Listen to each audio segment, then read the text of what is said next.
ஒரு ஃபவுண்டர் வந்து உங்களை அப்ரோச் பண்ணும்போது நீங்கள் அவங்களோட பிட்ச் பார்ப்பீங்களா, இல்லை அவங்க ப்ராடக்டா, இல்லைன்னா மார்க்கெட் வேல்யூ பார்ப்பீங்களா? கண்டதெல்லாம் படிச்சுட்டு இருப்பேன், கண்டவங்களுக்குலாம் பேசுவேன், யார்கிட்ட வேணும் பேசுவேன், நிறைய விஷயம்லாம் கற்று வச்சுருப்பேன். எது எப்போ யூஸ்ஃபுல்லாக இருக்குன்னு யாருக்குமே தெரியாது, எனக்கே தெரியாது. ஸோ இப்போ ஃபவுண்டர்ஸ் வந்து they have a need for investment, they come to you, but have you seen founders who are hesitant to share information for you to make a decision? That's a very sensitive question. முன்னெல்லாம் வந்து company ஆரம்பிக்கிறதுனா வேலை கிடைக்காதவன், எங்கேயுமே ஒத்து போகாதவங்க, வேலையை வச்சுக்க முடியாதவங்க, அவங்க மட்டும்தான் கம்பெனி ஆரம்பிச்சிருந்தாங்க. இப்போது நான் ஜீரோ பற்றி பயப்படவே மாட்டேன். ஆனால் அந்த என் கண்ணு முன்னால் வந்துட்டு நான் ஒரு சக்ஸஸை மிஸ் பண்ணிட்டேன்னா தான் ரொம்ப கஷ்டம்.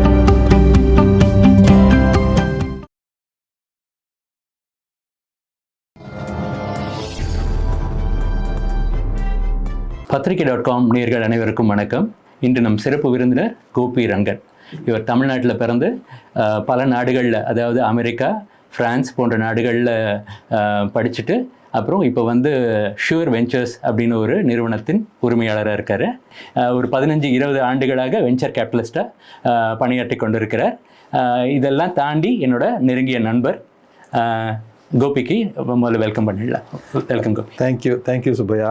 எனக்கு ரொம்ப சந்தோஷம் என்னை நீங்கள் இங்கே கூப்பிட்ருக்கீங்க இன்டர்வியூ பண்ணுறதுக்கு. I am looking forward to it. அவளோட எதிர்பார்க்கேன் நான்.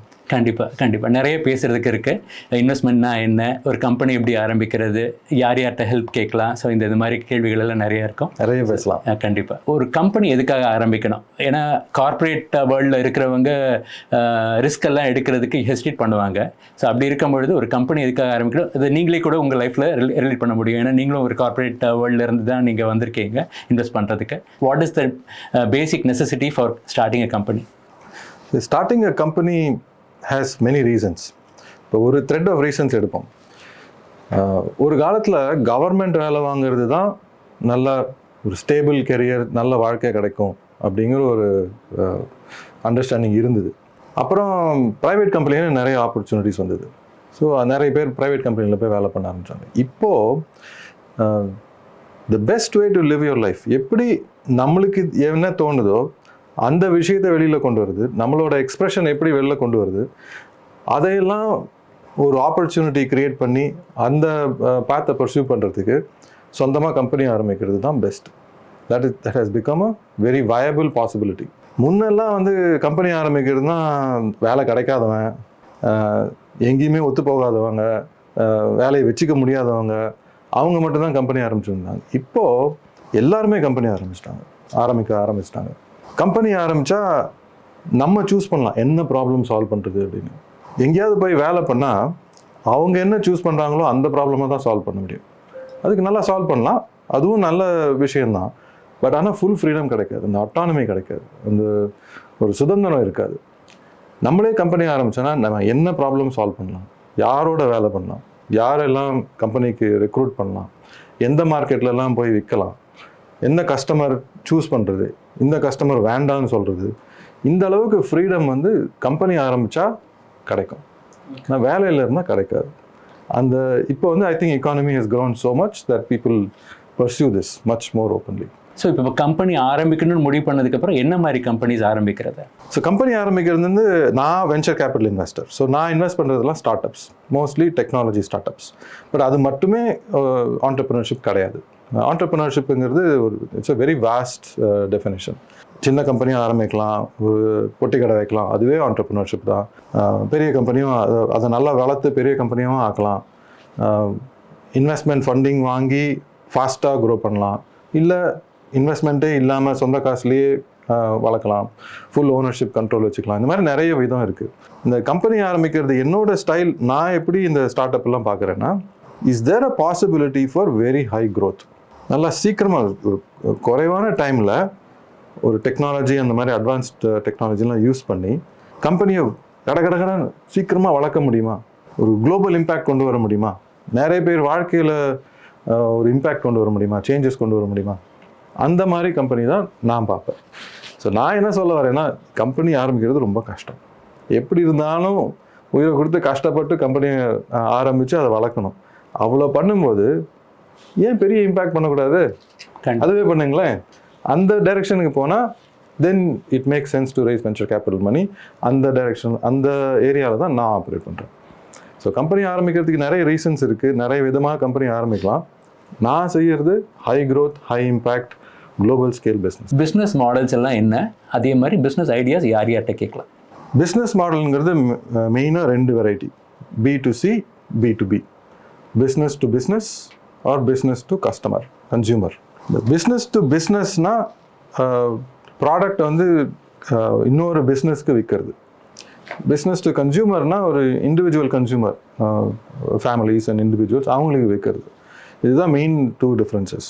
இதில் கொஞ்சம் வேரியேஷன்ஸ்லாம் இருக்குது. சாஸ் பிஸ்னஸ் மாடல் இருக்குது, subscription business, market place business model இருக்குது. இந்த பக்கம் at least 2 sides to the market place, sometimes more then 2 sides. விற்கிறவங்க வாங்குறவங்க நடுவில் ஒரு மார்க்கெட் க்ரியேட் பண்ணுறது, அந்த மாதிரி பிஸ்னஸ் மாடல்லாம் இருக்குது. B2B is a little more predictable. So B2B மாடலுக்கு எப்படி ஐடியா கொண்டு வருதுன்னா, இன்னொரு பிஸ்னஸ்கிட்ட போய் பேசும்போது அவங்க எப்படி பிஸ்னஸ் நடத்துகிறாங்க, அவங்க பிஸ்னஸில் என்ன சேலஞ்ச் இருக்குது, இப்போது புது அட்வான்ஸ்மெண்ட்லாம் வரதுனால அவங்க அந்த புது டூல்ஸ்லாம் யூஸ் பண்ண முடியுமா, அவங்களுக்கு எது கொஞ்சம் குறைவாக இருக்குது, அதெல்லாம் கவனித்து நீங்கள் புதுசாக ஒரு ப்ராடக்ட் க்ரியேட் பண்ணி அந்த ப்ராடக்டை அந்த பிஸ்னஸ்க்கு விற்கலாம். ஸோ ஐடியா ஜெனரேஷன் வந்து the best way to do it is ஒரு ஆப்சர்வேஷன். அவங்கள போய் என்ன ப்ராப்ளம் வேணும் அப்படி சால்வ் பண்ணுறதுன்னு கேட்டால் அவங்களுக்கு சொல்ல தெரியாது. அவங்களுக்கு அவ்வளோ சொல்ல தெரியுதுன்னா அவங்களே பண்ணிவிடுவாங்களே. அவங்களுக்கு ஃபுல்லாக தெரியாது, சிலதெல்லாம் கொஞ்சம் சொல்ல முடியும்.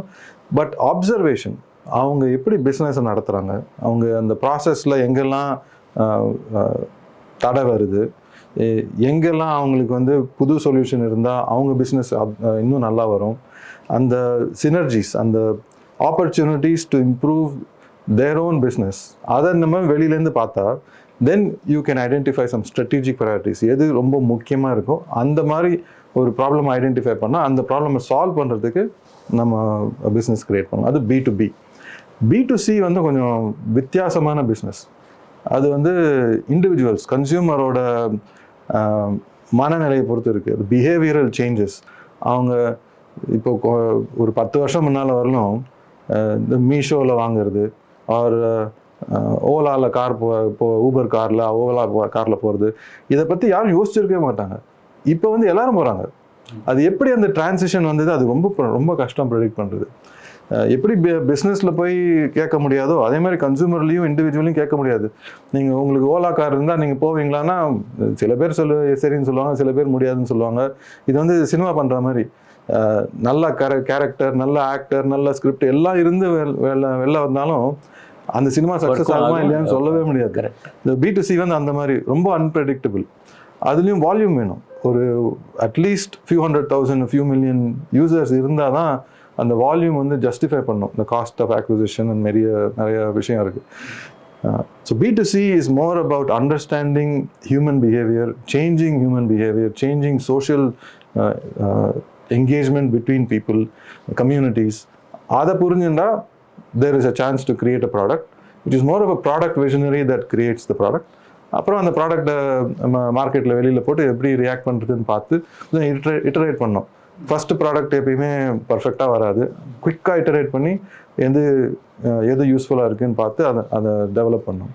So 2 different types of business models. So from an investor standpoint, நீங்கள் அதை ஒரு ஃபவுண்டருக்கு வந்து ஹெல்ப் பண்ணணும்னு ஒரு முடிவு பண்ணிட்டீங்கன்னா, so how much of a work is involved? Like, do you also get involved in their business, and how many meetings do you attend to understand their business and to ensure that whatever you are investing is going to make some profit?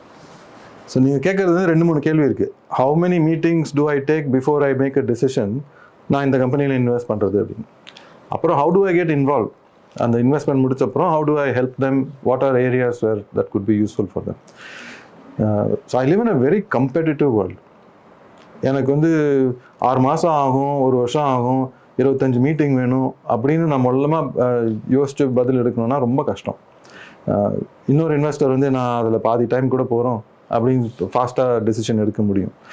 So அந்த மாதிரி ஒரு investor இருந்தால் அதோட ஃபாஸ்ட்டாக இன்னொரு investor, இந்த மாதிரி it's a very very competitive world. Especially where I live, நான் சிலிகான் வேலியில் நிறைய ஸ்டார்ட் அப்ஸ் இருக்குது, நிறைய ஆப்பர்ச்சுனிட்டிஸ் இருக்குது. There are more startups than there is capital available. So capital is chasing very good opportunities. அந்த மாதிரி ஒரு சுச்சுவேஷனில் decision ஃபாஸ்ட்டாக எடுக்கணும் நான். Okay. So most of my decisions are done in one meeting, maybe 2 meetings. ஒரு வாரம் 2 வாரம். Most of the time I am able to make a decision in one meeting. Maybe ஒரு follow-up meeting, ஒரு 2 follow-up meeting இருக்கலாம். So it doesn't take much time. இது ஏன் அப்படி பண்ண முடியுதுன்னா, நான் அந்த மீட்டிங்க்கு வரத்துக்கு முன்னாலேயே நிறைய ஹோம்ஒர்க்லாம் பண்ணிவிடுவேன். எனக்கு ஃபெமிலியரான ஏரியாலாம் ரொம்ப ஈஸியாக டிசிஷன் பண்ணலாம். எனக்கு தெரியாத விஷயமா இருந்ததுன்னா நான் போய் கொஞ்சம் படிச்சுட்டு வரணும், ஒரு 4-5 பேர்கிட்ட பேசிட்டு வரணும், அதுக்கு தான் கொஞ்சம் டைம் ஆகும். ஸோ எனக்கு தெரியாத ஏரியாவில் வந்து இன்வெஸ்ட் பண்ணுறது கொஞ்சம் கஷ்டம், புதுசாக கற்றுண்டு பண்ணுறது. But that's my problem. So நான் எப்பயுமே கண்டதெல்லாம் படிச்சுட்டு இருப்பேன், கண்டவங்களுக்குலாம் பேசுவேன், யார்கிட்ட வேணும் பேசுவேன், நிறைய விஷயம்லாம் கற்று வச்சுருப்பேன். எது எப்போ யூஸ்ஃபுல்லாக இருக்குன்னு யாருக்குமே தெரியாது, எனக்கே தெரியாது. ஸோ அந்த இன்ட்ரெஸ்ட் இருக்கிறதுனால ஒரு எக்ஸ்ட்ரீம் க்யூரியாசிட்டி இருக்குது எனக்கு. அதனால் நான் எல்லா விஷயமும் தெரிஞ்சு வச்சுட்டு இருப்பேன். எந்த கேள்வி கேட்டாலும் அதை பற்றி ஒரு 2 சென்டென்ஸ் என்னால் சொல்ல முடியும். அந்தளவுக்கு ப்ராட் எக்ஸ்போஜர் இருக்குது. So that helps me when I go in front of a founder. ஒரு மீட்டிங்கில் இருந்ததுன்னா ஒரு 1/2 மணி நேரம் 1 மணி நேரத்தில் I am able to decide. No ஈஸியாக சொல்லிடலாம், அந்த எஸ் சொல்கிறது தான் கஷ்டம். S I want. ஸோ நான் ஒரு வருஷத்துக்கு ஒரு 300-400 ஸ்டார்ட் அப் பார்ப்பேன். அதில் ஒரு 4-5 ஸ்டார்ட் அப்பில் இன்வெஸ்ட் பண்ணுவேன். ஸோ ரஃப்லி 100-1 ரேஷியோ. அந்த 100-1 ரேஷியோவில் 50 நோன்னு சொல்கிறது ரொம்ப ஈஸி. அந்த மீதி 50க்கு வந்து கொஞ்சம் எஃபர்ட் பண்ணணும். எது நான் ஒரு வாட்டி நோ சொல்லும் போது பயப்படுவேன். அந்த கம்பெனி பெரிய கம்பெனி ஆயிடுச்சுன்னா அப்புறம் என்ன மன்னிக்கவே முடியாது, நான் தப்பாக நோ சொல்லிட்டேன்னு. ஸோ அது பயந்து தான் நோ பண்ணிட்டு அதுக்கப்புறம் கொஞ்சம் யோசிச்சு தான் சொல்லணும். அந்த மீதி இருக்கிற அந்த 50ல் ஒரு ஃபில்டர் பண்ணி ஒரு 20 வரலும் கொண்டு வந்துடலாம். அப்புறம் ஒரு 10 வரலும் வந்தப்புறம் அங்கே தான் கொஞ்சம் கஷ்டம். நல்லா யோசிச்சு சொன்னோம், நான் ரைட்டாகவும் இருக்கலாம் தப்பாகவும் இருக்கலாம். அப்போ கூட யார் இன்வெஸ்ட் பண்ணுறாங்க, வேறு கோஃபவுண்டர்லாம் யார் இருக்காங்க, இன்னும் நிறைய அனாலிசிஸ்லாம் பண்ணலாம். But ultimately it comes down to அந்த ஃபவுண்டருக்கு லாங் டேர்ம் கமிட்மெண்ட் இருக்கா, ஒரு மிஷன் இருக்கா. இது வந்து ஒரு காசு பண்ணுறதுக்கு மட்டும் இல்லாமல் அதையும் தாண்டி அவர் வந்து ஆணோ பெண்ணோ கம்பெனி நல்லா போகும்போது அதை இன்னும் நல்லா டபுள் மடங்கு ஆக்க முடியுமா, இந்த கம்பெனி நல்லா போகாத போது அவங்களுக்கு வந்து அந்த எனர்ஜி இருக்குமா காலைல எழுந்து மறுபடியும் அந்த கம்பெனியை வளர்க்குறதுக்கு. அந்த கமிட்மெண்ட் இருந்ததுன்னா அதை வந்து எப்படி கேட்கறது, அதுதான் என்னோட கேள்வி style. So every thing in my work boils down to the art of asking questions. நீங்கள் உண்மையாக நீங்கள் நேர்மையான ஆளான கேள்வி கேட்டால் எல்லாரும் எல்லாம் ஆமான்னு தான் சொல்லுவாங்க. பட் எவ்வளோ நேர்மை, எவ்வளோ உண்மை பேசுவாங்க, எவ்வளோ போய் பேசுவாங்கிறது அது ஒரு சூசகமாக முடிஞ்ச வரைக்கும் அந்த ஒரு கான்வர்சேஷன்லேயே you try to grasp. Okay, இந்த ஒரு conversation maybe I need to educate myself about something specific. அதுக்கு யாராவது இண்டஸ்ட்ரி எக்ஸ்பர்ட் ஒரு வேறு யாராவது இன்னொரு கான்வர்சேஷன் வேண்டியிருக்கலாம். மேபி அதே ஃபவுண்டரோட 2வது மீட்டிங்கும் வேண்டியிருக்கலாம், அவ்வளோதான். பட் அதுக்கப்புறம் நான் எப்படி ஹெல்ப் பண்ணுறேங்கிறது தான் இன்னொரு கேள்வி நீங்கள் கேட்டீங்க. அதுக்கு வந்து கம்பெனியில் ஜென்ரலி ஒரு 3-4 விதமாக ஹெல்ப் பண்ணலாம். ஒன்று, அந்த கம்பெனிக்கு எம்ப்ளாயீஸ் ரெக்ரூட் பண்ணுறது, எஸ்பெஷலி சீனியர் பீப்புள். அதை ரெக்ரூட் பண்ணுறது வந்து ரொம்ப கஷ்டம். ஹை குவாலிட்டி பீப்புள், அதுவும் வேறு வேலையில் இருந்தாங்கன்னா அவங்கள அந்த வேலையை விட்டுட்டு இந்த வேலைக்கு வர சொல்கிறது. இந்த கம்பெனி வேறு அன்பிரடிக்டபிள், வெரி ரிஸ்கி. எப்படி அந்த ரிஸ்க்கை எடுக்க சொல்கிறது, அந்த கன்வின்ஸ் பண்ணுறது. ஆர் யார் அந்த மாதிரி பர்ஃபெக்ட் ஃபிட்டாக இருப்பாங்க இந்த கம்பெனி நல்லா தெரிஞ்சு வச்சுன்றது நான் மட்டும்தான், இந்த ஃபவுண்டரை தவிர. ஸோ நான் அவங்களுக்கு அட்வைஸ் பண்ணலாம், இந்த மாதிரி கேண்டிடேட்ஸ்லாம் ஹெல்ப் பண்ணுறது. ஒரு கேண்டிடேட்ஸ் இருந்தாங்க, 2 கேண்டிடேட் வந்துட்டாங்க, அவங்களுக்கு வந்து 2-3 ஜாப் ஆஃபர் இருக்குது, நான் அவங்கள கன்வின்ஸ் பண்ணலாம். ஏன்னா நான் இன்வெஸ்ட்டும் பண்ணியிருக்கேன். நான் சும்மா நல்ல கம்பெனின்னு மட்டும் சொல்லலை, நான் இன்வெஸ்ட்டும் பண்ணியிருக்கேன். ஏன் இன்வெஸ்ட் பண்ணேன்னு சொல்லலாம். அதில் அவங்களுக்கு ரொம்ப யூஸ்ஃபுல்லாக இருக்கும். அண்ட் தப்பான கேண்டிடேட்ஸ், இந்த சில கேண்டிடேட்ஸ்லாம் இதுவும் ரொம்ப கம்பெட்டிட்டிவ். ஸோ நிறைய டைம் இருக்காது. தப்பான கேண்டிடேட்டை ஹையர் பண்ணிட்டா அது ரொம்ப மோசம் அந்த கம்பெனிக்கு. கம்பெனியும் ரொம்ப சின்ன கம்பெனி. ஏதாவது தப்பு பண்ணால் அதுலேருந்து மீண்டு வரதுக்கு ஒரு 6 மாதம் ஆகும். That's a long time for a start up. Avoiding mistakes in wrong heirs, அதுவும் ரொம்ப முக்கியம். So hiring is one part. The next thing is customers. நான் மெயினாக ஃபோக்கஸ் பண்ணுறதுலாம் B2B software. So I can try to help them find good customers. எந்த மாதிரி customers ideal customers ஆரம்பத்தில், எந்த மாதிரி கஸ்டமர்ஸ் நெக்ஸ்ட் ஃபேஸ் க்ரோத் ஃபேஸில் எந்த மாதிரி கஸ்டமர்ஸ்லாம் பர்ஃபெக்ட் கஸ்டமர்ஸ், அந்த கஸ்டமர் ஐடென்டிஃபை பண்ணி அந்த கம்பெனியில் யார்கிட்ட பேசுறது, அது என்னோட நெட்வொர்க் யூஸ் பண்ணி அவங்களுக்கு ஹெல்ப் பண்ணலாம். அடுத்த ரவுண்ட் ஃபண்டிங், இந்த கரண்ட் ரவுண்ட் ஃபண்டிங் ஒரு அடுத்த ரவுண்ட் ஃபண்டிங் நான் இன்வெஸ்ட் பண்ணதுனால அந்த ஈகோ சிஸ்டமில் ஒரு செட் ஆஃப் இன்வெஸ்டர்ஸ் அவங்க வந்து கொஞ்சம் கீனாக கவனிப்பாங்க. கோபி இன்வெஸ்ட் பண்ணியிருக்கான், ஷுவர் வெஞ்சர்ஸ் இன்வெஸ்ட் பண்ணியிருக்கான் அப்படின்னா அது ஒரு குவாலிட்டி இருக்கும். அந்த அந்த பிராண்ட் கொண்டு வரதுனால என்னோட பிராண்ட், என்னோட கம்பெனியோட பிராண்ட் அந்த ஸ்டார்ட் அப்புக்கு அட்டாச் பண்ணுறதுனால அவங்களுக்கு நெக்ஸ்ட் ரவுண்ட் ஆஃப் ஃபண்டிங் கிடைக்கிறதுக்கும் சான்ஸ் இருக்குது. And they also know brand மட்டும் இல்லை, நான் இன்வால்வ் ஆனேன்னா சிலதெல்லாம் கொஞ்சம் அவங்களுக்கு அட்வைஸ் பண்ணி சரியாக செய்வேன். அதனால் இந்த கம்பெனி வந்து ஒரு நல்ல செட்டப்புக்கு வரும். அதனால் அந்த நல்ல கம்பெனி, அதுக்காக தான் அவங்க அடுத்த ரவுண்ட் இன்வெஸ்டர் வருவாங்க. ஸோ நான் இன்வால்வ் ஆகும்போது அவங்களுக்கு தெரியும் நான் என்னோட ஒரு குவாலிட்டி ஆஃப் ஸ்டாண்டர்ட்லாம் கொண்டு வருவேன். இதெல்லாம் வந்து ஒரு டிரான்சாக்ஷன் டெய்லி நடத்துகிற கம்பெனி நடத்துது. இதெல்லாம் தாண்டி இந்த ஃபவுண்டர்ஸ் ஜேர்னிங்கிறது it's a psychologically very taxing. It's a very lonely journey for founders. So ultimately, நான் இந்த ஹெல்ப்லாம் பண்ணலாம், but the best help I can give them is அவங்களுக்கு ஒரு நண்பனாக இருந்து ஒரு ஃப்ரைடே சாயங்காலம் ஒரு ரொம்ப கஷ்டமான வீக் முடிச்ச வந்தப்புறம் அவங்களோட ஒரு அரை மணி நேரம் 1 மணி நேரம் பேசி, நான் அஜெண்டாவே கிடையாது, இது செய்யணும் அது மீட்டிங்னு அதெல்லாம் கிடையாது, சும்மா உட்காந்து பேசி என்ன வருதுன்னு பார்ப்போம், நான் உங்களுக்கு ஒரு டைம் கொடுக்குறேன், பேசுங்க, I'll give you the space to brainstorm. Most of the time அந்த மீட்டிங் முடிச்சு வெளில போகும்போது அவங்களுக்கே புது ஐடியாலாம் நிறைய வரும். ஆர் இன்க்ளூடிங் லைக் செலிப்ரேட் பண்ணோம்னா கூட, if that week was a very good week, they got big customers, நிறைய கான்ட்ராக்ட்லாம் கிடச்சிருக்குன்னா it's good to celebrate.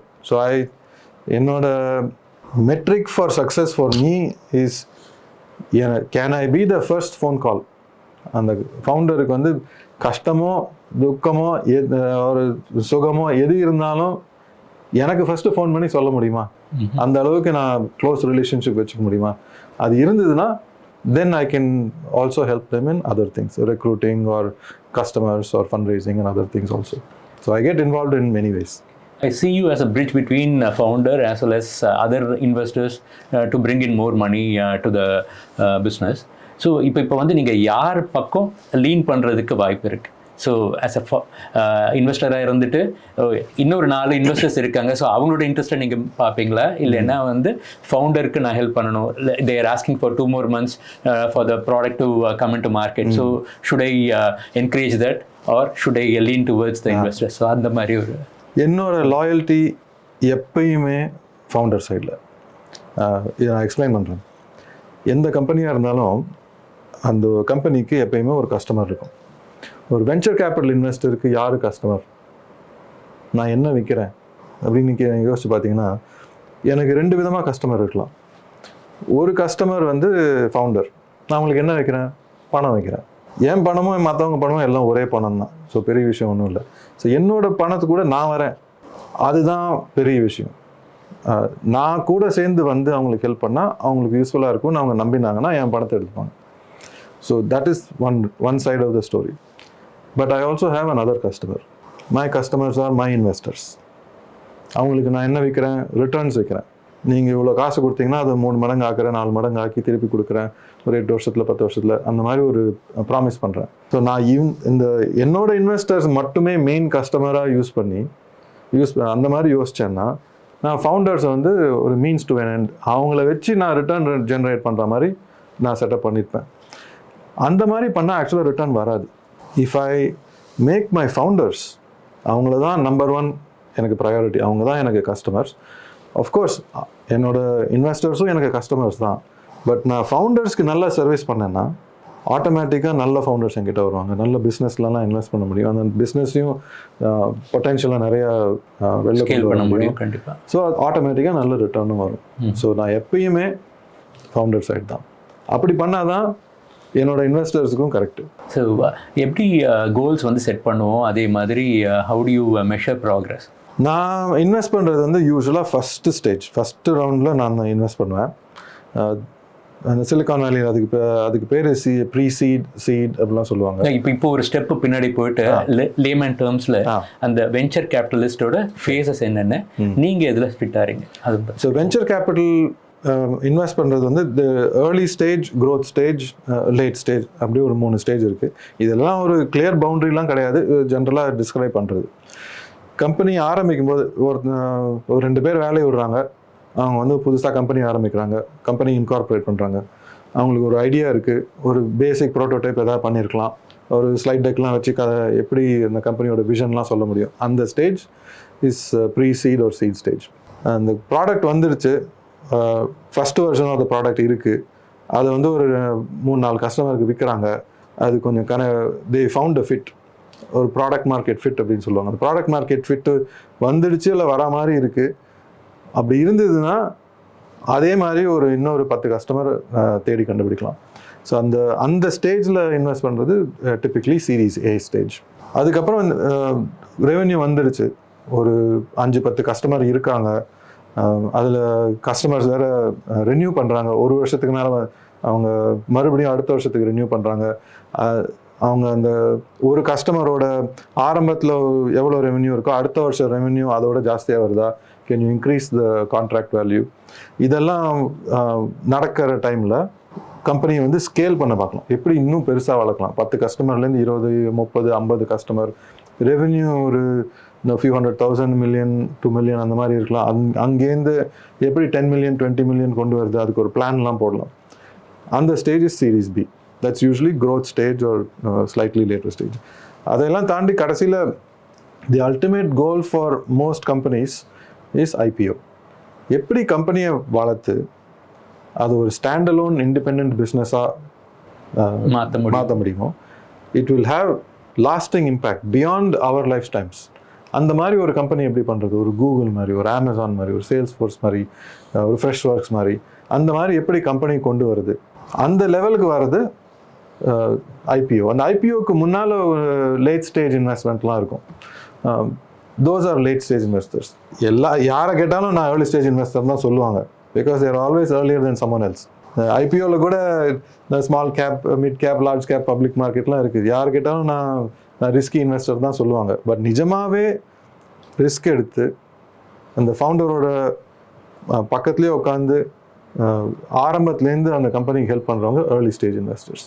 Mainly pre seed, seed up to series A, அவங்க தான் அந்த ஏர்லி ஸ்டேஜ் இன்வெஸ்டர்ஸ். அந்த ஸ்டேஜில் தான் நான் ஆப்ரேட் பண்ணுறேன். நான் மோஸ்ட் ஆஃப் மை இன்வெஸ்ட்மெண்ட் இதுவரையிலும் ஒரு 30 இன்வெஸ்ட்மெண்ட் பண்ணியிருக்கேன். Typical investments about $500,000. ஒரு 6-7 வருஷமாக என்னோட நிறுவனத்துலேருந்து இன்வெஸ்ட் பண்ணுறேன். அண்ட் 90% ஆஃப் த டைம் கம்பெனியில் ரெவென்யூ இருக்காது. ப்ராடக்ட் அப்போ தான் ஆரம்பிச்சிருப்பாங்க பண்ணுறதுக்கு. அந்த ஸ்டேஜில் நான் இன்வெஸ்ட் பண்ணுவேன். 80-20 ரூல்னு ஒன்று சொல்கிறாங்களே, ஸோ 80% ஆஃப் ரெவென்யூ வந்து அந்த 20% ஆஃப் த இன்வெஸ்ட்மெண்ட்லேருந்து தான் வரும். மீதி 80% வந்து it will take longer time for returning money back to your investment அப்படின்னு சொல்கிறாங்க. ஸோ அந்த அந்த அந்த டைம் ஃப்ரேம் என்ன? இது ஆக்சுவலி இது very interesting. This is what makes venture capital very very exciting. வெளியிலேருந்து பார்க்கும்போது ஒரு பைத்தியக்காரத்தனமாக இருக்கும், பட் அது உள்ளே பார்த்தீங்கன்னா அது எப்படி வருதுன்னு இந்த 80-20 ரூல் நல்லா, அது பேர் பரேட்டோ பிரின்சிபல். என்னோட போர்ட்ஃபோலியோவில் நான் ரஃப்லி ஒரு 20 கம்பெனி இருக்கும் ஒரு ஃபண்டில். அதில் ஒரு பாதி கம்பெனி வந்து it won't return the money I invested. It will mostly lose money. So very high risk. இந்த மீதி பாதி ஒரு 10 கம்பெனியில் ஒரு 5-6 company they will return something, it will be decent, but from the outside it looks very good. ஒரு 3 times 4 times அந்த மாதிரி returns வரலாம், 5 times வரலாம். பட் அதுக்காக நான் இன்வெஸ்ட் பண்ணல. 3 times 5 times வந்து எனக்கு பத்தாது. Because I have a full portfolio to return investors to return money to my investors. இந்த அளவுக்கு ரிஸ்க் எடுக்கும்போது ரிட்டர்ன் இன்னும் நல்லா வரும். So out of 10 companies 5-6 companies do 3 to 5x returns. மீதி இருக்கிற 3-4 கம்பெனியில் 1-2 கம்பெனி நல்லா பிச்சு பறக்கும். அந்த கம்பெனிக்கு வந்து ஒரு 20 times 50 times 100 times என்னோட எக்ஸ்பீரியன்ஸ்லேயே இந்த ஃபர்ம் ஆரம்பிக்கிறதுக்கு முன்னால் 200 timesலாம் வந்திருக்கு ரிட்டர்ன். அதுக்கும் மேலே கூட பண்ணியிருக்காங்க நிறைய பேர். அந்த மாதிரி ஒரு சக்ஸஸ் ஸ்டோரி 2 வந்ததுன்னா ரொம்ப ரொம்ப சக்ஸஸ்ஃபுல். ஸோ அந்த டாப் 20% ஆஃப் த கம்பெனிஸ் தான் most of the value is created in the fund. மீதி 80% வந்து அதில் பாதி ஜீரோவாக போனால் கூட I don't mind one more zero as long as I get one more success. Okay. ஒரு சக்ஸஸ் வந்ததுன்னா நான் இன்னும் ஒரு 10 ஜீரோ கூட போடலாம், தப்பே இல்லை. ஸோ நான் ஜீரோ பற்றி பயப்படவே மாட்டேன். ஆனால் அந்த என் கண்ணு முன்னால் வந்துட்டு நான் ஒரு சக்ஸஸை மிஸ் பண்ணிட்டேன்னா தான் ரொம்ப கஷ்டம். அது நான் அதை பற்றி நான் எப்பயுமே பயந்துட்டே இருப்பேன். நான் நிறைய விட்டுருக்கேன் வேறு இந்த மாதிரி. என் கண்ணு முன்னால் வந்து நான் இன்வெஸ்ட்மெண்ட்டை நோன்னு சொல்லிவிட்டு அவங்க பெரிய கம்பெனியாக போயிருக்காங்க. But that's all part of the game. Okay. So my goal is to find a few companies that will be extremely successful, and that's how I build my portfolio. How much of an effort do you put on companies you lose your investment, and do you still keep peace at the end of the day, basically? Effort வந்து the natural logical thing is, அந்த company நல்லா போயிட்டு இருக்குன்னா அந்த கம்பெனியில் effort போட்டால் இன்னும் double மடங்கு ஆகும். ஆல்ரெடி அது நல்லா போயிட்டு இருக்கு. நல்லா ஸ்ட்ரகிள் பண்ணுற கம்பெனி, நடுவில் இருக்கிற கம்பெனிலாம் ஸ்ட்ரகிள் பண்ணும்போது அவங்களுக்கு எஃபர்ட் போட்டால் எவ்வளோ வரும்? எக்ஸ்ட்ரா இன்னொரு 10% 20% தான் வரும். பட் நல்ல கம்பெனி அந்த when they are growing so fast, if I put effort, it can be 100% 200% growth வரும். ஸோ நேச்சுரலாக ஒரு இன்ஸ்டிங்க்டில் அந்த நல்ல கம்பெனியை மட்டும் கவனிப்போம், மற்றதெல்லாம் விட்டுருவோம் அப்படின்னு தான் தோணும். பட் அப்படி பண்ணால் என்ன ஆகும்னா, 20 கம்பெனியில் இன்வெஸ்ட் பண்ணியிருக்கேன், அதில் ஒரு 2 கம்பெனி 3 கம்பெனி மட்டுமே நான் ஃபோக்கஸ் பண்ணி மற்ற 15 கம்பெனியை ஃப்ரீயாக விட்டேன்னா அந்த ஃபவுண்டர்ஸ்லாம் போய் வெளியே சொல்லுவாங்க, நீ கோபிகிட்ட காசு வாங்கினேன்னா அவன் அன்லெஸ் யூ ஆர் இந்த டாப் 2 or 3 அவன் உன்னை விட்டுருவான், அப்புறம் உனக்கு ஹெல்ப்பு கிடைக்காது அப்படின்னு சொல்ல ஆரம்பிச்சிட்டாங்கன்னா அடுத்த ஃபவுண்டர் என்கிட்ட வரமாட்டான். பட் அதோட ஏன் நான் இந்த வேலையில் இருக்கேன்னா, கம்பெனி பில்ட் பண்ணுறது ரொம்ப கஷ்டம். அந்த ஜேர்னியில் I want to help them whether they become successful or not, and sometimes in the difference between extreme success and somewhat success is not that much. யாருக்கு எந்த அந்த ஒன் ஸ்ட்ரோக் ஆஃப் லக்கில் நல்லா வந்துடலாம். ஸோ யார் வேணும் எப்போ வேணுமோ பெரிய கம்பெனியாக பண்ண முடியும். அந்த அந்த ப்ராபபிலிட்டி இருக்குது, எப்பயுமே இருக்குது.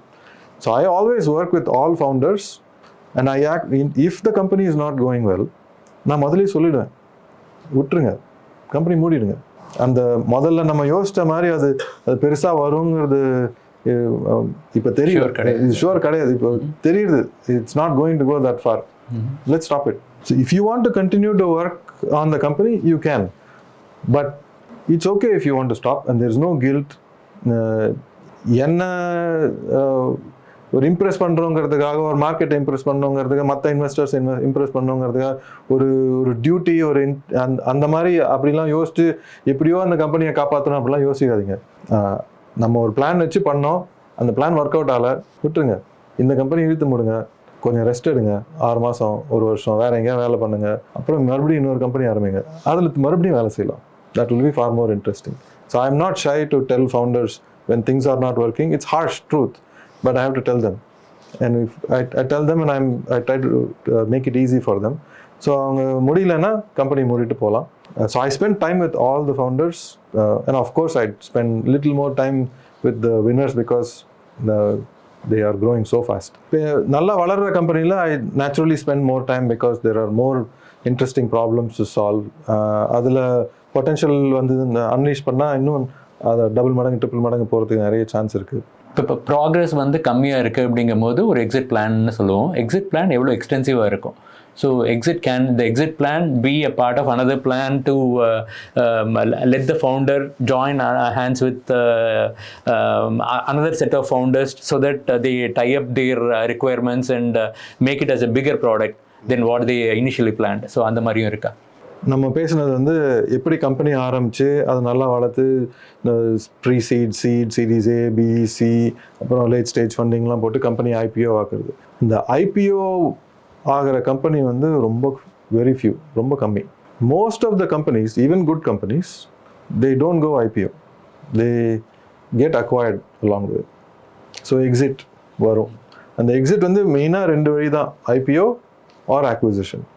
ஸோ ஒரு லெவலில் கம்பெனி வந்து best possible outcome for this company is getting acquired by another company. பெரிய கம்பெனியோட அக்வயர் ஆனால் ஆப்பர்ச்சுனிட்டிஸ் நிறைய இருக்குது அந்த கம்பெனிக்கு.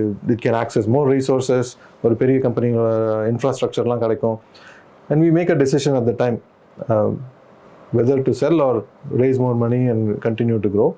And founders, if they make the decision that it's time to sell, it's their choice. I usually align with the founders on when they sell. ஒரு 4% of the company or even less அவங்க தான் IPO போகிறாங்க. ஒரு வருஷத்துக்கு ஒரு 10, 20, 30 அந்த number size தான் கிடைக்கும். ஆனால் ஒரு ஆயிரக்கணக்கில் கம்பெனி ஆரம்பிக்கிறாங்க. அதில் very few go IPO. Most of them get acquired along the way. ஆரம்பத்திலே இது அக்வயர் பண்ணால் that's a premature exit.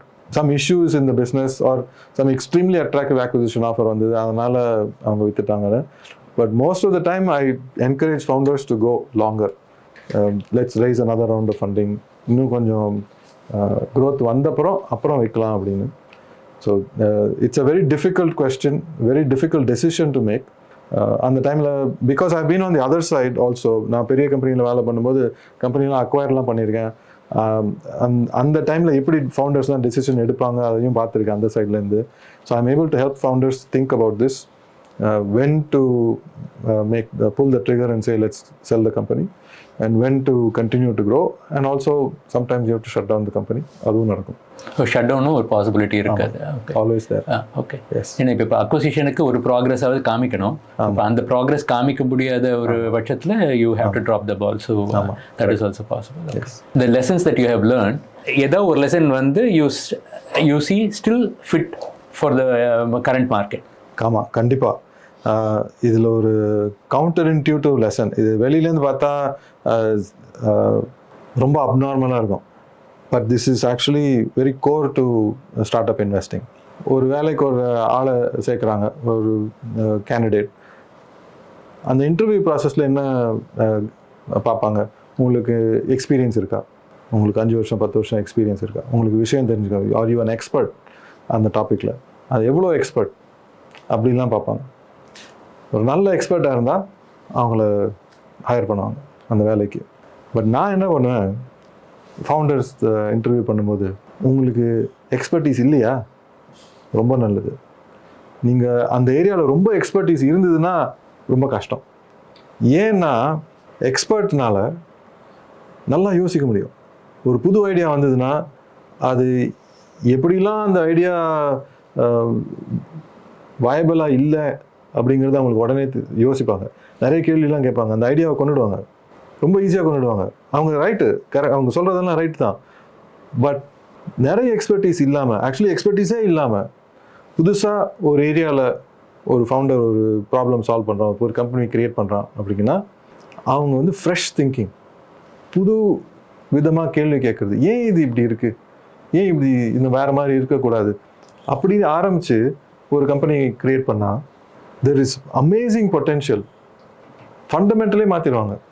So creativity and hard work goes along. Okay. Creativity matters a lot more. Passion matters a lot more. Their ability to foresee where the world is going. ஒரு 2-3 assumptions போட்டு அந்த vision that matters a lot. அந்த ப்ராப்ளமை solve பண்ணோம் அப்படிங்கிற ஒரு வெறித்தனம் இருக்குல்ல, that matters a lot. ஒரு ஃபவுண்டர் வந்து உங்களை அப்ரோச் பண்ணும்போது நீங்கள் அவங்களோட பிட்ச் பார்ப்பீங்களா, இல்லை அவங்க ப்ராடக்டா, இல்லைன்னா மார்க்கெட் வேல்யூ பார்ப்பீங்களா? இதுக்கு வந்து ஒரு 3 விதமான டைமென்ஷன்ஸ் இருக்குது. A problem with very large market, அது ஒன்று. இன்னொன்று ஒரு creative visionary product that doesn't exist today. இந்த visionary founder has created it. Or அந்த ஃபவுண்டிங் டீம் வந்து தே ஆர் ஸோ மேஜிக்கல், அவங்க எது பண்ணாலும் it's worth backing them and supporting them. இந்த 3 டைமென்ஷன்லேயும் சில investors they like one dimension more than the other, and ஃபவுண்டர்ஸும் they fit one better than the other. And அதுவும் அந்த நான் இன்வெஸ்ட் பண்ணும்போது அந்த ஃபவுண்டரை பார்க்கும்போது அந்த டைமில் என்ன ஃபிட், இது இந்த 3 டைமென்ஷன்லையும் எப்படி ஃபிட் ஆகுதுன்னு பார்ப்போம். மோஸ்ட் ஆஃப் த டைம் நான் அந்த ஃபஸ்ட்டு டைமென்ஷன் தான் பார்ப்பேன். என்ன ப்ராப்ளம் சால்வ் பண்ணுறாங்க, யாருக்கு இந்த ப்ராப்ளம் இருக்குது, இந்த மாதிரி எத்தனை பேர் இருக்காங்க ப்ராப்ளம் வச்சு, மார்க்கெட் இதுக்கு எவ்வளோ காசு கொடுப்பாங்க, இந்த மார்க்கெட் சைஸ் எவ்வளோ, இன்றைக்கி அந்த மார்க்கெட் இல்லைன்னா கூட அடுத்த வருஷம் இல்லை 2 வருஷம் ஒரு 5 வருஷத்தில் மார்க்கெட் வருமா, வந்ததுன்னா எவ்வளோ பெருசாக இருக்கும். அந்த size of the market matters அலாட். இந்த டைமென்ஷன்ஸ் வந்து ஃபவுண்டரால் மட்டும்தான் செய்ய முடியும். நான் இன்வெஸ்டராக இருந்தாலும் நான் அசஸ் பண்ண முடிஞ்சாலும் என்னால் அந்த எங்கே இந்த மாதிரி ஆப்பர்ச்சுனிட்டி இருக்குதுன்னு நான் போய் ஃபவுண்டர்கிட்ட சொல்ல முடியாது. ஏன்னா தெரியாது. ஃபவுண்டர்ஸ்க்கு தான் they spend a lot of time try to understand the market. So I want to hear from them. ஏன் இந்த நம்பிக்கை இருக்குது அவங்களுக்கு, இந்த மார்க்கெட் இவ்வளோ பெருசாக இருக்குது அப்படின்னு வரும் அப்படின்னு ஏன் நம்புகிறாங்க, அதை நான் அந்த கான்வர்சேஷனில் கண்டுபிடிப்பேன். செகண்ட் டைமென்ஷன், மார்க்கெட் இருக்கோ இல்லையோ, if you build they will come. மார்க்கெட்டை க்ரியேட் பண்ணலாம். இப்போ இன்றைக்கி இல்லைன்னா கூட ஒரு விஷனரி ப்ராடக்ட், இந்த மாதிரி ப்ராடக்ட் வந்து மக்களுக்கே தெரியாது அவங்க அவ்வளோ அடிக்டிவாக யூஸ் பண்ணுவாங்கன்னு. பட் வந்துருச்சுன்னா அவங்க அதை யூஸ் பண்ணுவாங்க. ஸோ அந்த மாதிரி ப்ராடக்ட் டிசைன் பண்ண முடியுமா, அந்த ப்ராடக்டை க்ரியேட் பண்ண முடியுமா? Can you build something that doesn't exist and imagine a future with this product? So that is a very different style. அதுக்கப்புறம் அதை எப்படி மானிட்டைஸ் பண்ணுறது, எப்படி பிஸ்னஸ் மாடல் க்ரியேட் பண்ணுறது, எங்கேருந்து ரெவென்யூ வரும், அதெல்லாம் அப்புறம் பார்ப்போம். பட் ப்ராடக்ட் க்ரியேட் பண்ணி யூசர்ஸ் கொண்டு வர முடியுமா? Can you build something that people want? What is that product? So that's the second. மூணாவது வந்து நான் எப்பயுமே ஒரு அட்லீஸ்ட் ஒரு 5-10 ஃபவுண்டர்ஸ் அப்படி கவனிச்சுட்டே இருப்பேன்.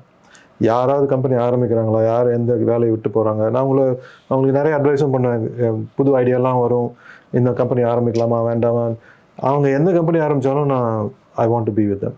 ஸோ அந்த மாதிரி சில ஃபவுண்டர்ஸ் இருக்காங்க. அது வந்து ஒரு பர்சனல் கனெக்ஷன், ஒரு கெமிஸ்ட்ரி, ஒரு பாஸ்ட் ரிலேஷன்ஷிப். அவங்க முன்னால் ஒரு கம்பெனியில் அவங்களோட வேலை பண்ணிருக்கலாம், அந்த மாதிரி ஏதாவது ஹிஸ்ட்ரி இருக்கும். அந்த மாதிரி ஒரு செட் ஆஃப் ஃபவுண்டர்ஸ் இருக்காங்க. பட் இந்த beauty of venture capital which is one of the most admirable things is, நான் அதை மட்டும் நம்பியே இருக்க முடியாது.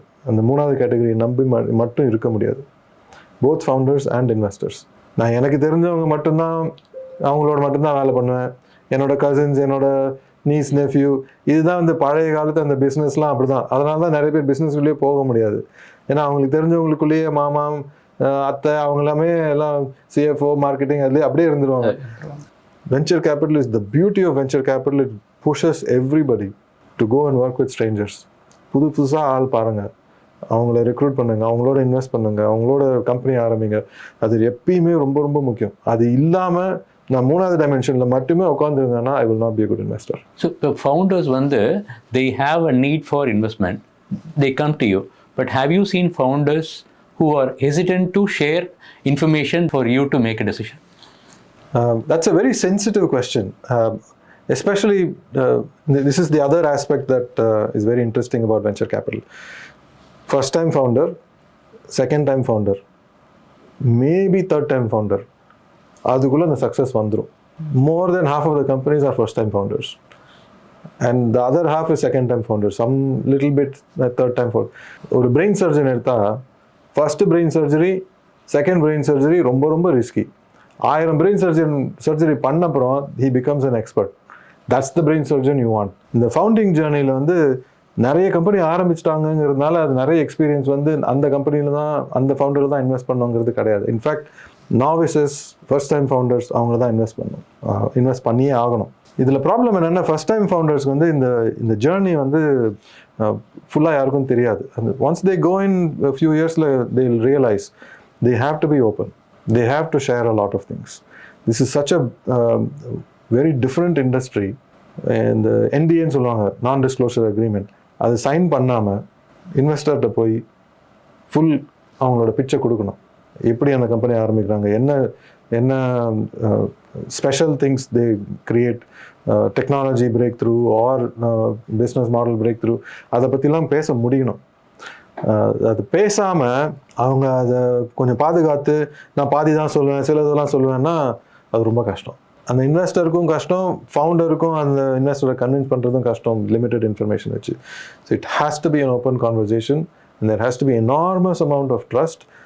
Kudos to the founders. அந்த ஃபவுண்டருக்கு வந்து எப்படி ஒரு புது ஆளை நம்பிக்கையோடு போய் அவங்கள அவ்வளோ கஷ்டப்பட்டு ஒரு கம்பெனியை க்ரியேட் பண்ணுறதுக்கு ஐடியா வச்சுருக்காங்க, அதை அப்படியே கொட்டுறாங்க. அது வந்து ரொம்ப கஷ்டமான விஷயம். பட் அவங்க செய்கிறாங்க. அதை செஞ்சால் தான் அந்த கான்வர்சேஷன் அந்த மீட்டிங் வந்து யூஸ்ஃபுல்லாக இருக்க முடியும் ரெண்டு பேருக்கும். பட் தி அதர் சைடு இந்த இன்வெஸ்டர்ஸ்க்கு வந்து அவங்க எவ்வளோ தான் கான்ஃபிடென்ஷியல் இன்ஃபர்மேஷன் கையில் கொடுத்தாலும் அது வெளியில் சொல்லக்கூடாது. அந்த மாதிரி நான் வந்து எப்பயுமே ஒரு 2 லிஸ்ட் வச்சுருப்பேன் இன்வெஸ்டர்ஸ். யார் கூட வேலை பண்ணுறது, யார் கூட வேலை பண்ணக்கூடாது. நான் இந்த சில not everybody is perfect, both on the founders and அந்த இன்வெஸ்டர் சைடு. சில இன்வெஸ்டர்லாம் வந்து ஓட்டவாய் சொல்லுவான், அது சொல்லக்கூடாது. அந்த மாதிரி இன்வெஸ்டர்ஸ் கூட நான் வேலை பண்ண மாட்டேன். நான் எப்பயுமே பார்த்துட்டே இருப்பேன் யார் இந்த மாதிரி ஃபவுண்டர்ஸோட அந்த கான்ஃபிடென்ஷியாலிட்டி மதிக்காமல் அவங்க வெளியிலலாம் கதை சொல்லிடுறாங்க. அவங்க அந்த மாதிரி இன்வெஸ்டர்ஸ் வந்து risky, they don't have integrity. அவங்களோட வேலை பண்ணக்கூடாது. முதல் வாட்டி 2 வாட்டி அவங்க தெரியாமல் தப்பு பண்ணாங்கன்னா அவங்களுக்கு எஜுகேட் பண்ணலாம். But they have to very quickly learn that there is an unset rule. Legal contract இல்லாமல் ஒரு கைடன்ஸ் இருக்குது, அந்த கைடன்ஸை ஃபாலோ பண்ணணும். அது இருந்தால் தான் அந்த கான்வர்சேஷன் பண்ண முடியும். சில ஃபவுண்டர்ஸ் வந்து ரொம்ப பயப்படுவாங்க, நான் இது வெளில சொன்னால் மற்றவங்க காப்பி பண்ணி அவங்க வந்து அந்த கம்பெனி இன்னும் எனக்கு முன்னால் பண்ணிவிடுவாங்கன்னு. அந்த பயம் இருக்கவே கூடாது. இந்த மாதிரி கம்பெனி ஆரம்பிக்கிறாங்கன்னா இந்த கம்பெனி இவங்களால தான் பண்ண முடியும். இந்த ஐடியா வெளில கொடுத்தா கூட அவங்களுக்கு பயம் இருக்கக்கூடாது. நீங்கள் கொடுக்குறேன், என்ன பண்ணுறீங்க பார்த்துடலாம், உங்களால் முடியாது, ஏன்னா என்னால் தான் செய்ய முடியும். அந்த தைரியம் இருக்கணும் ஃபவுண்டருக்கு.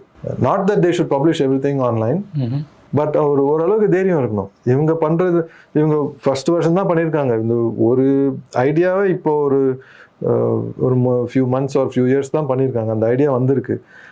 இதுக்கப்புறம் இன்னொரு 10 வருஷம் 20 வருஷம் இருக்குது அந்த கம்பெனி வளர்கிறதுக்கு. இதுவரையிலும் பண்ணது வந்து ரொம்ப கம்மி. இனிமேல் வரப்போது தான் இதோட ஜாஸ்தி. அதை யார் கிரியேட் பண்ண போகிறாங்கன்னா இவங்க தான்.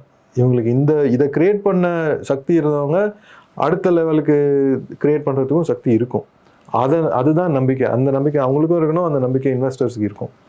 அதனால் it is perfectly okay to talk to investors openly, especially to good investors. யார் குட் இன்வெஸ்டர் பேட் இன்வெஸ்டருங்கிறது use your network to find out. இந்தியாவில் வந்து ஒரு நோஷன் இருக்கு, கம்பெனிஸ் வந்து அட்லீஸ்ட் ஒரு ப்ரோட்டோடைப் இருந்தால் மட்டும்தான் ஃபண்டிங் எதிர்பார்க்க முடியும் அப்படிங்கிற மாதிரி. Is it applicable for other countries as well, or can countries like US start investing in the projects that Indians are involved? ஒரு ஸ்டேஜுக்கும் அந்த கம்பெனியில் ரிஸ்க் ஒரு மாதிரி இருக்கும். வெறும் ஐடியா மட்டும் வச்சுருப்பாங்க.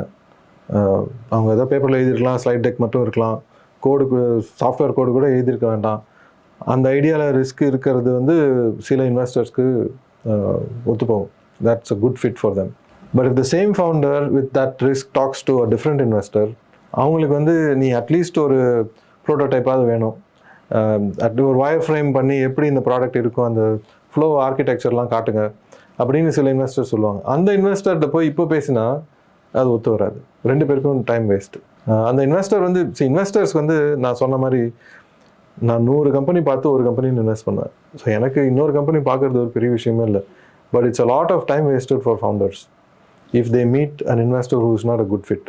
ஸோ அவங்க கொஞ்சம் ரிசர்ச் பண்ணி எந்த இன்வெஸ்டரை பார்க்குறது, எந்த இன்வெஸ்டர் இந்த மாதிரி ரிஸ்க் ஓகேன்னு சொல்லுவாங்க, அவங்களுக்கு பிடிச்சிருக்கு. இதே அந்த ரிவர்ஸும் சொல்லலாம். நீங்கள் நிறைய அட்வான்ஸ் பண்ணி ப்ராடக்ட் வந்து ரெவென்யூலாம் வந்து இப்போ ஃபார் எக்ஸாம்பிள் என்னோட சுச்சுவேஷனில் ஒரு கம்பெனி ஒரு 1 மில்லியனுக்கு மேலே ரெவென்யூ இருந்து 2 மில்லியனுக்கு மேலே ரெவென்யூ இருந்ததுன்னா it's too late for me. அந்த டைமில் என்கிட்ட பேசுறது வந்து யூஸ் இல்லை. நான் பேசி அவங்களே தான் ஹெல்ப் பண்ண ட்ரை பண்ணலாம், but it's highly unlikely I will invest. I want to invest at the stage when there's a prototype இருக்கணும், ரெவென்யூ இருக்கலாம், இல்லாமையும் இருக்கலாம். ஃபர்ஸ்ட் ப்ராடக்ட் பண்ணுறது, அந்த மினிமம் வயபிள் ப்ராடக்ட் பண்ணுறது, அந்த டைமில் எப்படி அந்த ஜேர்னி போகிறது, அதை பார்க்கறது தான் எனக்கு இன்ட்ரெஸ்ட். அந்த ரிஸ்க் லெவல் தான் எனக்கு ரொம்ப இன்ட்ரெஸ்ட். அந்த டைமில் தான் நான் ஃபவுண்டரை மீட் பண்ணணும். ஸோ ஃபவுண்டர்ஸ் வந்து கொஞ்சம் ரிசர்ச் பண்ணலாம். இது இந்தியா யூஎஸ் அப்படின்லாம் கிடையாது. எல்லா ஊர்லேயும் எல்லா டைப் ஆஃப் இன்வெஸ்டர்ஸும் இருக்காங்க. பட் ஜென்ரலி யூஎஸில், அதுவும் யூஎஸ்லேயும் சிலிகான் வேலியில் இந்த early stage investors who are able to take very high risk is much bigger. அந்த மாதிரி இன்வெஸ்டர்ஸ் வந்து ரொம்ப ஈஸியாக கண்டுபிடிக்கலாம் யூஎஸில். இந்தியாவில் இது வரலும் இல்லை, இப்போ கொஞ்சம் கொஞ்சமாக வருது. இப்போது that ecosystem is evolving and the venture capital market is also growing. There are many new firms, so they are able to invest at much earlier stages and take that risk. But that's the main thing is the founder and investor need to match. அவங்க risk என்ன லெவலில் இருக்காங்களோ அந்த ரிஸ்க்கும் இந்த இன்வெஸ்டரோட ரிஸ்க்கும் match ஆகணும். இல்லைனா it's a very frustrating conversation. Technology பொறுத்த வரைக்கும் AI is being the hot topic now. So how is AI influencing the field of investment and business development? AI is creating many changes, unprecedented changes. இந்த மாதிரி opportunities நான் வாழ்க்கையிலே பார்த்தது கிடையாது. I've seen many waves. ஆரம்பத்தில் நம்மலாம் college முடிச்சு வெளில வரும்போது இந்த Y2K எல்லாம் இருந்தது. கண்டிப்பாக that was a big deal. Like all the banks used technology, mainframe systemலாம் இருந்தது. And the reliance on technology when something goes wrong with technology, it will have an impact on the world. அதுதான் one of the first times we saw. But I think we're going to see much more greater impact in the future because of AI. Internet revolution வந்தது, அப்புறம் mobile revolution வந்தது. இப்போ எல்லார் கையிலையும் mobile இருக்குது, smart phones இருக்குது, access to information இருக்குது. இப்போ நம்ம கையில் வச்சுட்டு இருக்க இந்த ஸ்மார்ட் ஃபோன், இதில் வர இன்ஃபர்மேஷன் உங்களுக்கு எவ்வளோ யூஸ்ஃபுல்லாக இருக்குன்னா, இது கம்பேர் பண்ணும்போது ஒரு 20-30 வருஷம் முன்னால் even nation heads did not have this information. Most advanced, even the richest person did not have this much information. So there's a level playing field that's getting created, but AI is going to accelerate a lot of this.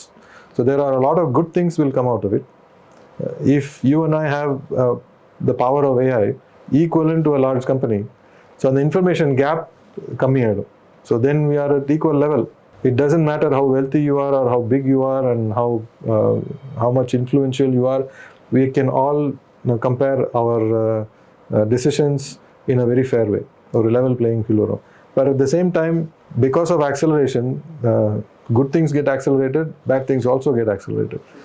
So cybersecurity issues and the negative impacts of how AI can influence societies, aduvum jaasthiya irudhu. And there's a lot of misinformation, fake newsலாம் வருது. இப்போ எது நிஜம் எது பொய்னே சொல்ல முடியாது, அந்த அளவுக்கு ஆயிடுது. யூடியூப் வீடியோவில் in future we won't know எது கரெக்டான இன்ஃபர்மேஷன், எது ஆத்தென்டிக் இன்ஃபர்மேஷன், எது நிஜம், எதை நம்புறது, அது வந்து ரொம்ப கஷ்டமாயிடும். So has it played a part in your investment decisions? கண்டிப்பா. Okay. இப்போ ஒரு ஃபவுண்டர் வந்து they can manipulate the information that they currently have and share it across the board, right? So is it happening already or அந்த அளவுக்கு investment டிசிஷன்ல founder fooling investors has not happen much. I haven't seen that happen. But founder and investor conversation is not based on like ஒரு commercial brand. அந்த மாதிரி ஏரியாவில் தான் நிறைய இருக்குது இந்த use of AI, but not in the conversation between founder and investor. The story of a founder is always marketing and the investor is always skeptical. அது எப்பயுமே இருந்தது, அது இப்பயும் அப்படி தான் இருக்குது. That will always be there. Can founders use AI to make something up? And ஒரு fraud எல்லாம் கொஞ்சம் ஜாஸ்தியாக இருந்தால் வருது. எஸ்பெஷலி இந்த கிரிப்டோ ஏரியாலாம். என்னோட இன்வெஸ்ட்மெண்ட் வந்து it can be a really good investment or it can be a bad investment. I can lose money. But because of crypto there is this whole new category where there are whole much of fraudsters. அவன் ஜெயிலுக்கெல்லாம் போகிறான். இதுவரையிலும் நான் invest பண்ண கம்பெனியில் எந்த ஃபவுண்டரும் என்னை ஏமாத்தினது கிடையாது, ஜெயிலுக்கும் போனது கிடையாது.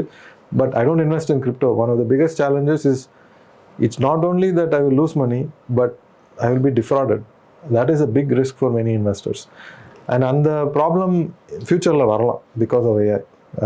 And monna pesana mari, it is so important for strangers to work together. So AI vechi ஒரு stranger founder, is she able to fool an investor? Varalam in the future-la.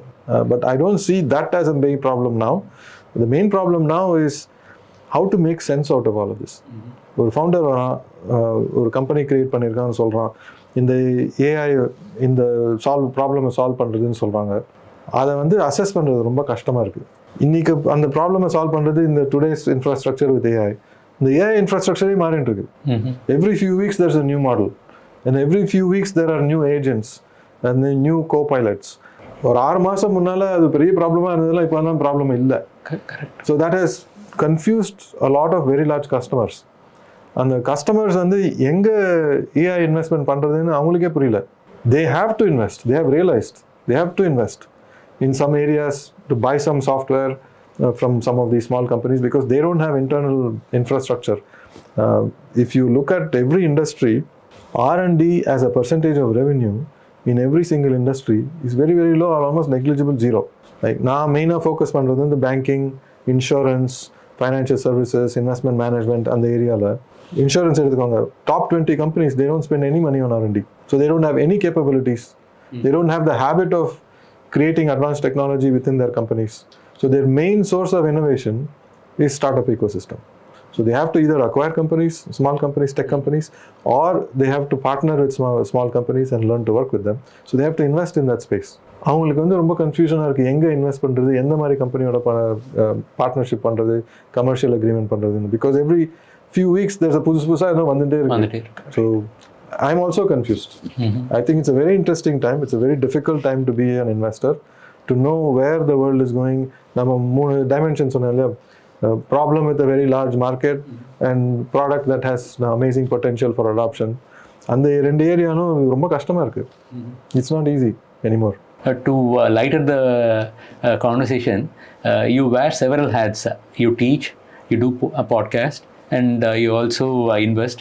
So how do you maintain your cool? See, you're right. நான் venture capital investor. I run my firm. That is my main thing. That's the firm is Sure Ventures. But அது தவிர I teach entrepreneurship. I do a lot of guest lectures. I teach entrepreneurship at INSEAD, MBA programலாம் teach பண்ணுறேன். And then I run a podcast also. This is how I spend my time. என்னோட வேலையே cool. எனக்கு stressful வேலையே கிடையாது. அப்படி எடுத்துக்கிட்டாத move பண்ண முடியுங்கிற மாதிரி. ஓகே, அப்படிதான் இருக்கு. ஓகே. எனக்கு வந்து நீங்கள் யோசிச்சு பாருங்க, நான் என்னோட ஆவரேஜ் டே எப்படி இருக்குன்னா, வாரத்துக்கு ஒரு 4-5 ஃபவுண்டர் மீட் பண்ணுவேன். அவங்க என்ன சொல்கிறாங்க, என்னை நம்புங்க, இந்த அசம்ஷன்ஸ்லாம் கரெக்டாக வந்ததுன்னா உலகம் வேறு மாதிரி இருக்கும். Fascinating conversation. அந்த கதையை கேட்குறது வந்து சினிமா பார்க்குற மாதிரி நல்லா என்ஜாயபிளாக இருக்கும். அதில் பாதி வராது, உண்மை இல்லை, அந்த மாதிரி நடக்காது. பட் அந்த கதையை கேட்கறது ரொம்ப நல்லா இருக்கும்.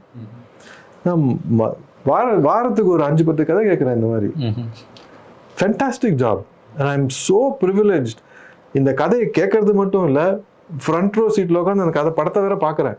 And I am able to contribute a little bit. I am allowed to contribute a little bit in a few situations where I choose to invest. The founder invites me and says, you can invest in this company and I will take your advice. What an amazing job. It's the best job in the world for me. எனக்கு high stress-ஏ கிடையாது. ஒரு chess game விளையாடுற மாதிரி 3rd move, 4th move, 5th move எப்படி இருக்கும் அப்படிங்கிறது வந்து ஒரு ஆப்டிமிசமோட பார்க்கணும். I am so privileged to have this job. So how do I maintain my cool? அதை பற்றி நான் கவலைப்பட வேண்டாம். Job is so cool. I love it so much. Cool. Thanks for answering so many questions of ours. எல்லாமே நல்லா பதில் சொன்னீங்க. And புதுசாக எல்லாருக்கும் கற்றுக்கிற மாதிரி இருந்தது. So thanks again for coming to our show. Thank you for the opportunity. இந்த மாதிரி ஒரு பிளாட்ஃபார்ம் கொடுத்து ஸ்டார்ட் அப் வெஞ்சர் கேபிட்டலை பற்றி பேச ஆப்பர்ச்சுனிட்டி கொடுத்ததுக்கு ரொம்ப சந்தோஷம். And I think going in to the future many people will start companies and will be many more opportunities to build innovative solutions. I'm rooting for them. Thank you.